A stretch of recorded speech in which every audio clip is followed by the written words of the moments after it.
Bismillahirrahmanirrahim. Assalamualaikum warahmatullahi wabarakatuh. Nama Dini Farah Nabila, NIM 18126005. Baik, di sini saya akan menjelaskan materi tentang gaya belajar anak usia dini.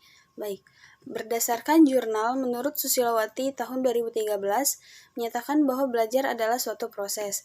Artinya, kegiatan belajar terjadi secara dinamis dan terus-menerus yang menyebabkan terjadinya perubahan dalam diri anak tersebut. Perubahan yang dimaksud dapat berupa pengetahuan, knowledge, dan perilaku atau behavior. Belajar sebenarnya mengandung arti bagaimana kita menerima informasi dari dunia sekitar kita dan bagaimana kita memproses dan menggunakan informasi tersebut. Gaya belajar setiap orang dipengaruhi oleh faktor alamiah atau pembawaan dan faktor lingkungan. Jadi ada hal-hal tertentu yang tidak dapat diubah dalam diri seseorang bahkan dengan latihan sekalipun.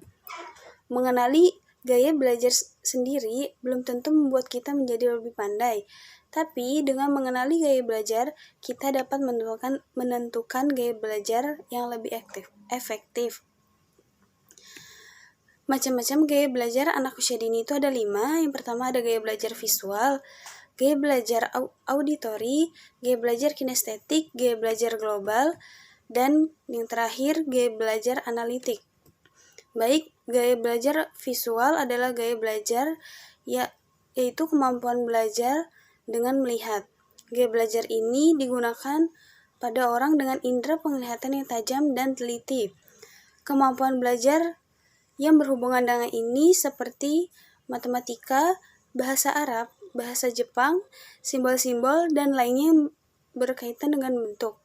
Yang kedua ada gaya belajar auditori. Orang dengan gaya belajar auditori memiliki indera pendengaran lebih baik dan lebih terfokus. Orang dengan gaya belajar ini mampu memahami sesuatu lebih baik dengan cara mendengarkan.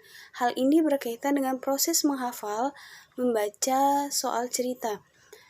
Yang ketiga ada gaya belajar kinestetik. Gaya belajar kinestetik yaitu gaya belajar dengan gaya gerak, dengan melibatkan gaya gerak.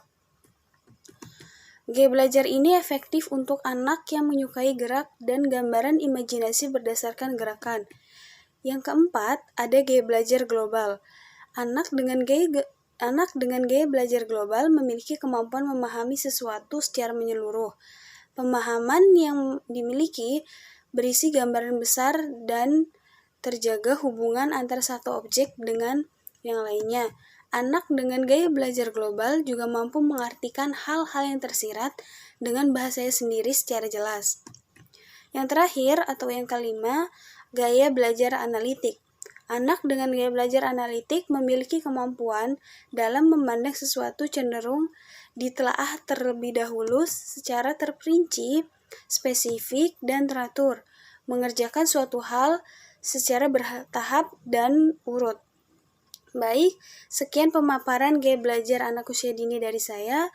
Kurang dan lebihnya mohon maaf. Wassalamualaikum warahmatullahi wabarakatuh.